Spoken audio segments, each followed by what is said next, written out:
Yes, guys, what's going on? This fight is coming up on Saturday night. It's a huge fight. Everybody's talking about it. It's really caught the casual fans' eyes, and there seems to be a split here with hardcore boxing fans and the casual fans. Now, Anthony Joshua is a good fighter, right? No, I'm not gonna say he's good. I'm gonna say he's a brilliant fighter. He's an excellent fighter. This fight could be too early for him. And I'm gonna be pretty much repeating what everybody else is saying, but I'm gonna give you a slightly different insight into this. AJ, right? He's come a long way. He's no longer the fighter that he was when he fought Dylan White, and I think he made significant improvements after that fight. And if you look at him in the Brazil fight, and then you look at him in the Molina fight, he looks faster, he looks sharper, he looks like his defense is a lot more on point. He's trying to be a bit more nimble. He's definitely gotten faster somehow. I don't know how he's done that, but he's gotten faster as a fighter. He's facing Wladimir Klitschko, who's an extremely talented boxer, proven fighter, who's not going to lie down. He's going to come to win. He's a very, very dominant fighter. Prior to Tyson Fury facing him, he was on the pound-for-pound list in pretty much everybody's top 6, top 5. And yeah, he's something else, is Wladimir Klitschko in his own right. But you see, in this fight, who am I favouring to win? It's a difficult one, and I'm not going to give you a final prediction. I'm just going to say this. I'm just going to say that with this fight, it's on the night. It really is on the night. I think that Anthony Joshua could get a knockout early. I think if he gets a knockout within 4 to 5, he could win the fight. I think if it goes later than that, I think Klitschko could win by knockout.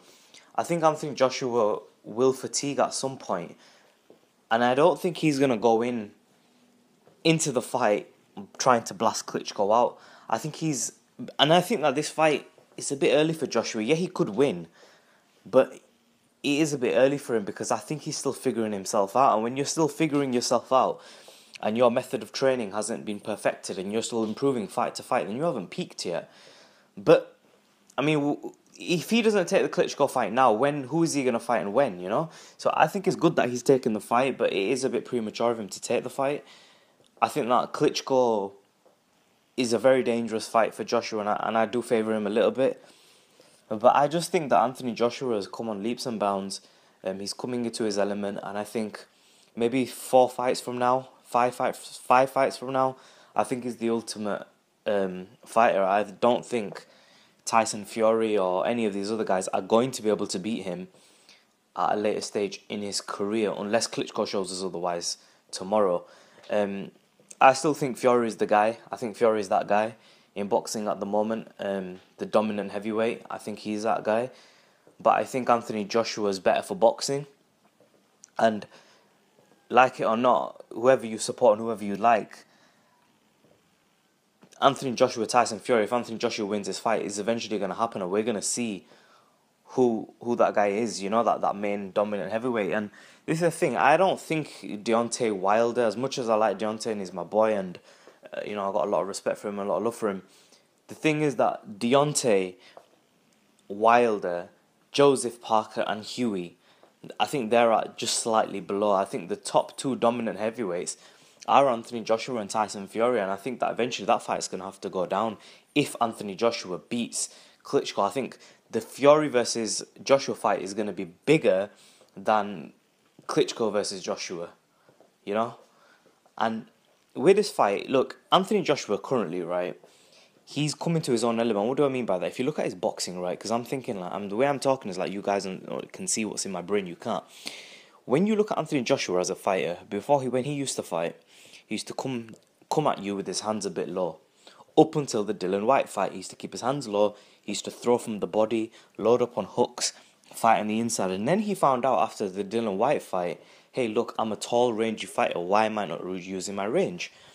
And what he now does is he fights on the outside and he uses a bit of head movement. But this time now, what he does is he keeps his hands held high and he crouches down a little bit, keeps his chin a bit more tucked, and he doesn't fight with his chin in the air. Okay, this is the significant difference of Anthony Joshua. Another thing is he paces himself. He chooses his spots to attack. He no longer goes in and tries to just blast his opponent out in in about 20 punches, bam bam bam, take a break, bam bam, take a break. No, he doesn't do that. Now what he does is he throws about 2-3 shots, 4-shot combinations. He's quick in, quick out. He's got a bit of in and out footwork. He's quite a linear fighter though. He fights in straight lines. And I think that with Klitschko will be able to handle that, and he'll be able to. But the problem is, right, for Klitschko, is that Anthony Joshua's got a big, huge weight advantage. I don't know how much they're weighing on fight night, but I'm pretty sure that Joshua's going to be, the bigger guy. And even if Klitschko does weigh quite a bit, I mean, he's slightly taller. And I just think that Joshua's the guy with the power in this fight, definitely. And when you're fighting someone, and look, if you guys haven't been in the ring, you won't really understand it. But when you fight a guy who's heavier than you, when you're doing full-on fighting, right, when you're full-on sparring with a guy who's bigger than you, your skill can often trump that, right, in that you can catch him headshots, a chin's a chin. And you can knock them out, you can clip them, you can overcome certain things. But the problem is, right, when you fight a bigger guy, the main issue that I found is their natural size advantage wears your body down. And when your body gets worn down through all the shots that are coming at you, and their big weight advantage that they have, it takes the wind out of you at a certain stage in the fight, and you start to get tired. So people who think that Klitschko could take Joshua out late, which I'm also part of that. There's also the flip side that Joshua could take out Klitschko late, because Joshua, he does tend to break his opponents down, and he's not the sort of fighter like Deontay Wilder who's got, unbelievable one-hit knockout power. If he catches you hard, he can end it in one punch. Joshua's not really like that, although he has done that now and again. He's not actually like that. He's more of a fighter who can break you down. I think that with Klitschko, Joshua has to go for an early knockout, but he shouldn't just totally go and gas himself out and have be a one-trick pony. Maybe go out in the first round, see if you can box Klitschko. Give yourself a round, maybe 2 rounds, see if you can box him. If he starts to outbox you, right, then as soon as you figure out, look, right, I can't outbox this guy, then you go to game plan B. And they're gonna have game plans. Then you start to try to push the attack a little bit more and go a bit aggressive. Don't let but you know what it is. It's dangerous to let Klitschko get into a rhythm. But then at the same time, if Joshua goes in bull rushing, you get knocked out as well. But you see, Joshua's a much smarter fighter now. He's got a bit of defense, not brilliant, but it's there. He's got a little bit of head movement, puts his hand up, blocks. I mean, you look at someone like Errol Spence. I mean, he's got decent, very good defense, in fact. And this is the new school boxing where it's not really too much about head movement, because when you have head movement, you can be controlled. If we looked at Mike Tyson, he got controlled sometimes.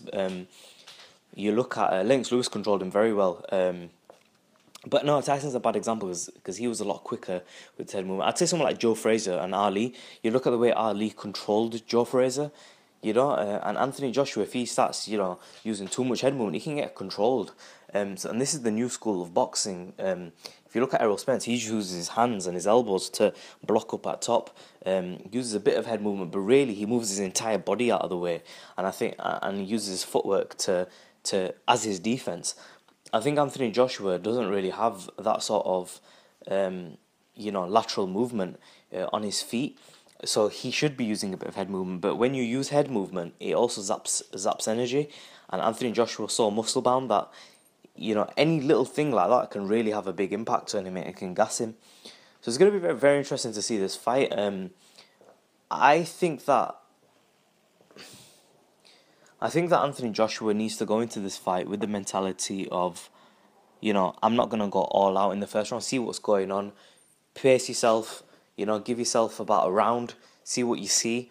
If he he might be able to outbox Klitschko. You never know. Klitschko could not be fast enough. He might not be able to deal with the speed of Anthony Joshua, and Joshua might clip him here and there with some big shots. And if that works, if you win a round, keep doing what you're doing. If he wins the first round, there's no need to, go all out in attack mode.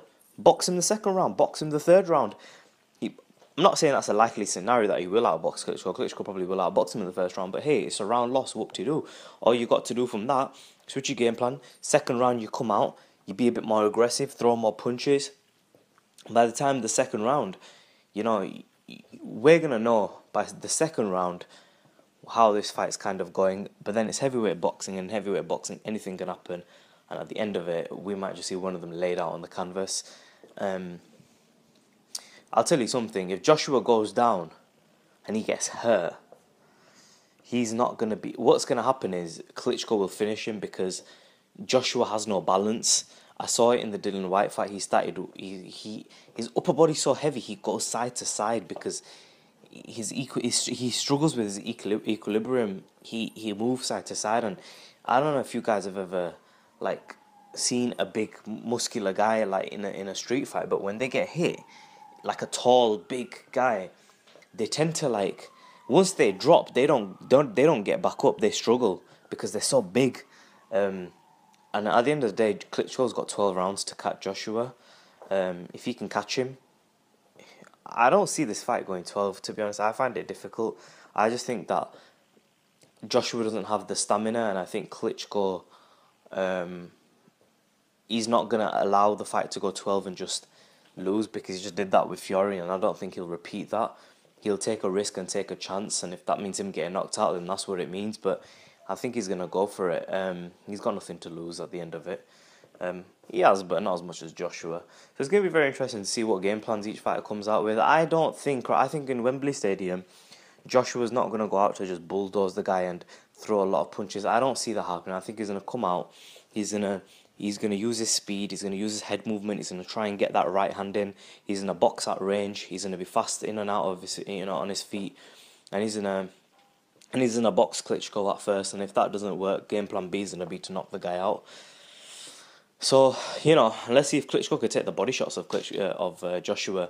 But that's my take. I think if Joshua can get him out of there I'll give him 6 rounds. If he can't get it if he can't get Klitschko out of there in 6 rounds, and Klitschko's not taking a lot of body shots, that's the other thing. If Klitschko's taking body shots, I'm favouring Joshua late, because I think Joshua will eventually break him down. But you'll see, we'll know how the fight is going within 5 to 6 rounds. If Joshua's bossing rounds and he's winning and he's boxing Klitschko, he'll just get him out of there late. Eventually he'll break him down and he'll beat on the older man. It'll be like a Larry Holmes Muhammad Ali fight maybe, but with strength and conditioning today, Klitschko's not going to be anything like Ali was in his older days, because Klitschko's in really good shape, fantastic shape. What else? Have I missed anything? Yeah, so really this fight could go a number of ways. I'm not going to give a final prediction, I think, because it couldn't. We don't know what their game plans are. We don't know. Nobody on this planet, apart from Klitschko's training camp and Joshua's training camp, know what their game plans are. If Joshua's game plan is to go and knock Klitschko out early, then, all the predictions don't matter, So if that's Klitschko's game plan, which it could be, again, it doesn't matter. And I think that's why, really, right? But who do I think's going to win? I don't know. I think it's hard. I think Klitschko looks good. Truthfully, I think Klitschko looks good, but it's a toss-up fight. Pure 50-50 down the middle. But there's a lot of things that we don't know in this fight, and that's the problem. Certain fights, fighters are proven, and you kind of can tell certain intangibles, and this fight, Joshua's not proven at the elite level. We don't know how old Klitschko looks. It's just like asking someone, what do you think of these two fighters? Who do you think is going to win? And you haven't even seen them fight. We haven't seen Joshua fight in the elite stage yet. We haven't seen Klitschko since he fought Tyson Fury. We don't know if he still got it. So we really don't know. We're kind of guessing here. But from what we've seen, what we can piece together, Joshua knockout early, Joshua knockout late. And you know what? Klitschko knockout early, Klitschko knockout late. The only scenario I don't see happening is this fight going 12. I find that hard to believe. I can't see Joshua going a full 12, and I can't see Klitschko allowing it to go 12 unless he standard just starts out boxing Joshua. But if he outboxes Joshua, that means he has to land some punches, and I think if he's landing on Joshua, I think Joshua will get clipped with some big punches, and I think he'll get stopped. Comment section below, subscribe as always, Be Real TV.